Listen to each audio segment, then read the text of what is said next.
ಕಾಂಗ್ರೆಸ್ ಅವರು ಸದಾ ಜಾತಿಗಳನ್ನು ಒಡೆಯೋದು, ಧರ್ಮಗಳನ್ನು ಒಡೆಯೋದು, ಈಗ ದೇಶನೇ ಒಡೆಯೋಕ್ಕೆ ಹೋಗಿದ್ದಾರೆ. ನನಗನ್ಸುತ್ತೆ ಈಗ ಉತ್ತರ ಭಾರತ, ದಕ್ಷಿಣ ಭಾರತ ಅಂದರೆ ನೆಕ್ಸ್ಟು ಕಾಂಗ್ರೆಸ್ಸಿನ ಟಾರ್ಗೆಟ್ ಏನು ಇವ್ರಿಗೆ?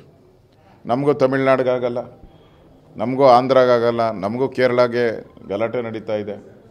ಆಮೇಲೆ ಸಪ್ರೇಟ್ ನಮ್ಮದೇ ಒಂದು ದೇಶ ಕೇಳೋದು. ಆಮೇಲೆ ಇದಾದಮೇಲೆ ಉತ್ತರ ಕರ್ನಾಟಕ, ದಕ್ಷಿಣ ಕರ್ನಾಟಕ, ಅದಾದಮೇಲೆ ಬೆಂಗಳೂರು ಬೇಡ ನಮಗೆ, ಕನಕಪುರ ಒಂದೇ ಸಾಕು ನಮಗೆ, ಕನಕಪುರನೇ ಒಂದು ದೇಶ ಮಾಡಿಬಿಡಿ ಅಂದರೆ ಎಲ್ಲಿಗೆ ಹೋಗೋದು ನಾವು? ಸಂವಿಧಾನದ ಅಡಿಯಲ್ಲಿ ನಾವು ಎಲೆಕ್ಟ್ ಆದ ತಕ್ಷಣ ನಾವು ಸಂವಿಧಾನದ ಅಡಿಯಲ್ಲಿ ಓದ್ ತೊಗೊತೀರಿ, ಅಂದರೆ ಪ್ರಮಾಣ ಮಾಡ್ತೀರಿ. ಈ ದೇಶದ ಅಖಂಡತೆಗೆ ನಮ್ಮ ಪ್ರಮಾಣ, ದೇಶದ ಅಖಂಡತೆಗೆ, ದೇಶದ ಸಂವಿಧಾನಕ್ಕೆ ಯಾವುದೇ ರೀತಿ ಅಗೌರವ ಮಾಡಲ್ಲ ಅಂತ ನಾವು ಪ್ರಮಾಣ ಮಾಡಿರ್ತೀರಿ. ಈ ಪ್ರಮಾಣನೇ ವೈಲೇಟ್ ಮಾಡಿಬಿಟ್ರೆ ನೀವು ಏನು ದೇಶದ ಸ್ಥಿತಿ ಏನಾಗಬೇಕು?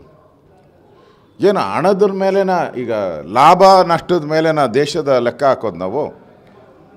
ಲಾಭ ಜಾಸ್ತಿ ಬರ್ತೈತೆ ಅದಕ್ಕೋಸ್ಕರ ನಮ್ಮ ಸಪ್ರೇಟು ದೇಶ ಅಂತ ಹೇಳಿದ್ರೆ, ಲಾಭ ನಷ್ಟಕ್ಕೋಸ್ಕರ ದೇಶವನ್ನು, ಭಾರತ ಮಾತೆ ನಮ್ಮ ತಾಯಿ ಇದ್ದಂಗೆ ಅವರು.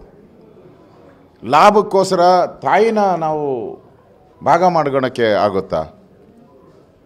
ನಮ್ಮ ರಕ್ತದ ಕಣಕಣಲ್ಲೂ ಭಾರತ ಮಾತೆ ಇದ್ದಾಳೆ, ಭಾರತ ಇದೆ.